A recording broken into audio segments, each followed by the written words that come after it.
ஒரு மகிழ்ச்சியான செய்தி. இதயம் நல்லெண்ணெயின் விலை லிட்டருக்கு ரூபாய் 105 குறைஞ்சிருக்கு. செப்டம்பர் 2023ல 1 லிட்டர் இதயம் நல்லெண்ணெயின் அதிகபட்ச விலை ரூபாய் 503. ஆனா இப்ப 1 லிட்டர் இதயம் நல்லெண்ணெயின் விலை ரூபாய் 398 மட்டும்தான் தமிழ்நாட்டுல. அப்ப இனிமே எல்லாரும் இதயம் நல்லெண்ணெய் வாங்கலாம் இல்ல? நேற்றைய முன்தினம் அமித்ஷாவா இருந்தாலும் சரி, எந்த ஷாவா இருந்தாலும் சரின்னு எங்க திருத்தணியில் பேசினாரா முதலமைச்சர்? பொய்யும் புனைச்சுருட்டும் பேசுகின்ற ஒரு முதலமைச்சர். அதாவது தமிழகத்தின் துரதிருஷ்டம், உண்மை பேசுகிற நபர் இங்கே சீஃப் மினிஸ்டராக இல்லை, பொய்யும் புரட்டும். ஆமாம், நீட்டை பற்றி பேசுகிறீங்களே, அமித்ஷாஜி என்ன பண்ணுவார்? நீட்டை கொண்டு வந்த குற்றவாளி யார்? அப்போ நீட்டு தப்புன்னா அது செஞ்சது குற்றம். அந்த குற்றவாளி யார்? திமுக. ஏனென்றால் 2010 நீட்டு மசோதாவை பாராளுமன்றத்தில் முன்மொழிந்து பேசியது திராவிட முன்னேற்ற கழகத்தைச் சேர்ந்த காந்தி செல்வன். அதுக்கப்புறம் முதல் நீட் எக்ஸாமினேஷன் நடந்தது எப்போ? 2013. சோனியா காந்தி அவர்களும் கருணாநிதி அவர்களும் ஐக்கிய முற்போக்கு கூட்டணியை நடத்தினப்ப. வெக்கமா இல்லை? நான் கேட்குறேன், இப்படி பொய்யும் புழுகும் டெய்லி பேசின்னு இருக்க ஒருத்தர் முதலமைச்சரா? உங்களை எப்படி மக்கள் நம்புறது?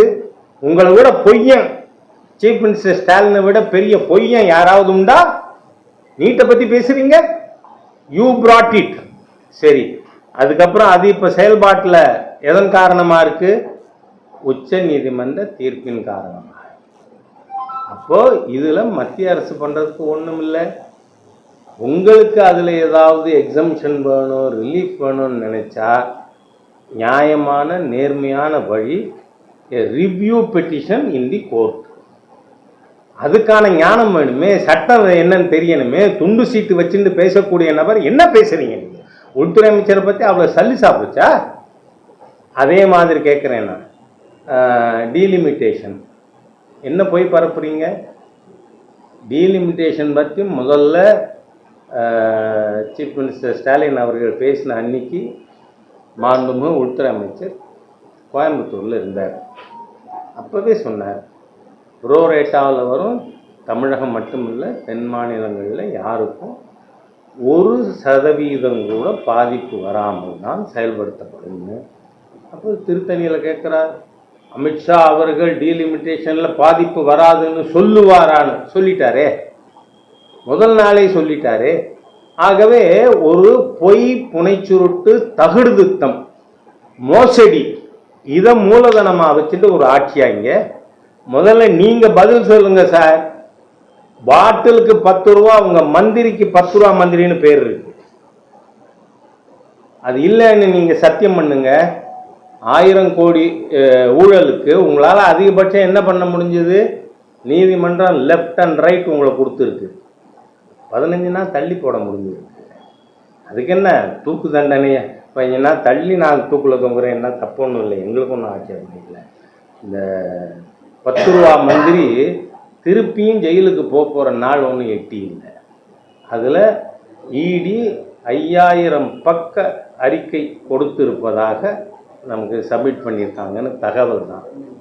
அதில் சிஎம்ஏ இண்டிக்ட் ஆகியிருக்காருங்கிறாங்க. வி டோன்ட் நோ தமிழகத்தின் கெஜ்ரிவால் வெளில வருமா? புரியலை. ஆகவே தமிழகத்தில் ஊழல் போதை அந்த ஆட்சி நடந்து கொண்டிருக்கு. இந்த தீய ஆட்சி இருக்குமானால் அடுத்த தலைமுறை தமிழ் சமுதாயம் நாசமா போகும். ஏனென்றால் நான் தரவுகளின் அடிப்படையில் சொல்கிறேன், இந்தியாவில் அதிகமாக போதைப் பொருட்கள், அதாவது சங்கரன்கோவிலில் பேசும்பொழுது மேதகு ஆளுநர் அவர்கள் ஒரு கேள்வி கேட்டார். அதுக்கு இன்னி வரைக்கும் சீஃப் மினிஸ்டர் பதில் சொல்லலை. நீங்கள் கஞ்சா பிடிக்கிறீங்க, 1 கிராமாவது, சரி வார்த்தைகள் கவனிக்கணும், 1 கிராமாவது சிந்தட்டிக் ட்ரக் இந்த அரசாங்கம் கைப்பற்றியிருக்கா? உங்கள் காவல்துறை கைப்பற்றியிருக்கா? கேட்டவர் யார்? மாண்புமிகு மேதகு ஆளுநர். அதனால் ஒரு மோசமான ஆட்சி, அடுத்த தலைமுறையை அழித்து கொண்டிருக்கின்ற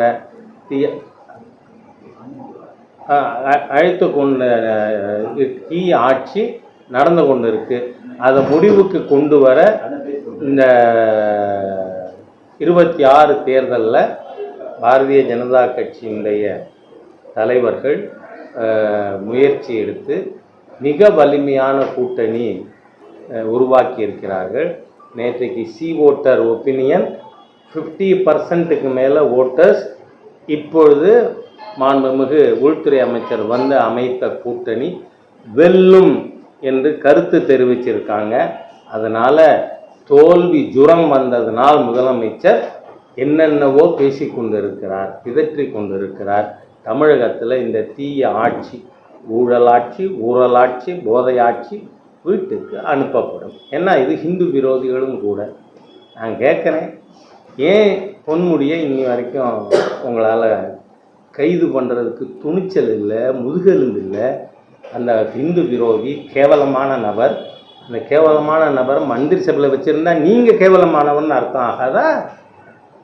ஆகவே இந்த மோசமான தீய சக்திகளை விரட்டி அடிப்பது தமிழக அரசியல் காலத்தில் என்னென்னு மக்கள் முடிவு செய்து விட்டார்கள். ஆகவே நீங்கள் ஜுரத்தில் உளரலாம். ஜுரம் வந்தால் அந்த குழந்தைகள் வீட்டில் உளர்றதை நம்ம பார்த்துருக்கோம். அது மாதிரி தான் அவர் திருத்தணி பேச்சு. அமைச்சர் மா சுப்பிரமணியன் வந்து கஞ்சா பயிரிடும் மாநிலமாக தற்போது இல்லைன்னு சொல்றாரு. தமிழ்நாடு முழுவதும் 0 தான் கஞ்சா பயிரிடும் மாநிலமாக இருந்தது அமைச்சர் மா சுப்பிரமணியன் சொல்லியிருக்காரு. தமிழ்நாடு பூரா கஞ்சா சுத்தமாக இல்லை அப்படின்னு. நான் என்ன சொல்கிறேன், நம்ம திண்டுக்கல்லில் தானே 450 கிலோ பிடிச்சாங்க, பட்டுக்கோட்டையில் 800 கிலோ பிடிச்சாங்களா? 800 கிலோன்னா நியர் டு 1 டன் உற்பத்தி இங்கே ஆகாமல் எங்கேருந்து வருதான் sir? International drug mafia is targeting Tamil Nadu. தமிழ்நாட்டில் தான், பஞ்சாப் தான் முதல் போதைப்பொருள் உபயோகிக்கின்ற மாநிலமாக இருந்தது, மாறி இன்னைக்கு தமிழ்நாடு தான். அது மட்டும் இல்லை, நான் மா சுப்பிரமணியம் ஹெல்த் மினிஸ்டர் தானே, அதனால் மக்களோட ஹெல்த் பற்றி கவலைப்படணும். நீங்கள் பார்த்தீங்கன்னு சொன்னால் க்ரீம் ஆஃப் தி எலைட், பெரிய பெரிய அதிகாரிகள் குழந்தைகள் படிக்கிற பள்ளிக்கூடங்கள், சிபிஎஸ்சி பள்ளிக்கூடம், சென்ட்ரல் ஸ்கூல், அதுக்கு முன்னாடியெல்லாம் வச்சு பொட்டெல்லாம் வைக்கிறாங்க. பார்க்க மாட்டீங்களா எவ்வளவு மோசமாக போய் கொண்டிருக்கோம்னா? அடுத்த தமிழ் தலைமுறையை அழிக்கின்ற ஒரு கும்பல் திரவிடியா ஸ்டாக். அது மட்டும் இல்லை, நீங்கள் பயணியில் இருக்கிறதுனால இங்கே பாலசமுத்திரத்தில் வந்து 96 ஏக்கர் நிலம், 1000 வீடுகள் இருக்குது. வக்கப் போர்டு எங்களோடதுன்னு சொல்லுது. அங்கே இருக்கின்ற பட்டியல் சமுதாய மக்கள், முத்தரையர் மக்கள், ஏழை எளியவர்கள் நேற்று ராத்திரி கூட என்னை வந்து பார்த்தாங்க. அவங்களெல்லாம் விரட்டணும்னு வக்கப் போர்டு சொல்லுமா? கருணாநிதி மு.க. ஸ்டாலின் சொல்லுவாரா? விடுதலை சிறுத்தை சொல்லுமா? அவங்களெல்லாம் பாலசமுத்திரன் விரட்டணும்னு சொல்கிற இந்த தீய சக்திகளை கொடிமரத்தை கட்டுங்கிறேன் நான். அங்கே இருக்கிற திமுக, விடுதலை சிறுத்தை என்ன மோசமான தீய சக்திகள் இவர்கள். அதனால சொல்கிறேன்னா, இந்த வக்கப் போர்டு விஷயத்தில் திருச்செந்துறையிலிருந்து நேரடியாக அதை முதல் ஊடக வெளிச்சத்துக்கு கொண்டு வந்தது ஹெச் ராஜா. பாலசமுத்திரத்துக்கும் வந்திருந்தேன். அதனால் சொல்கிறேன், நான் ஏழை மக்களை வஞ்சிக்கின்ற தீய சக்திகளை வீட்டுக்கு அனுப்ப வேண்டும்.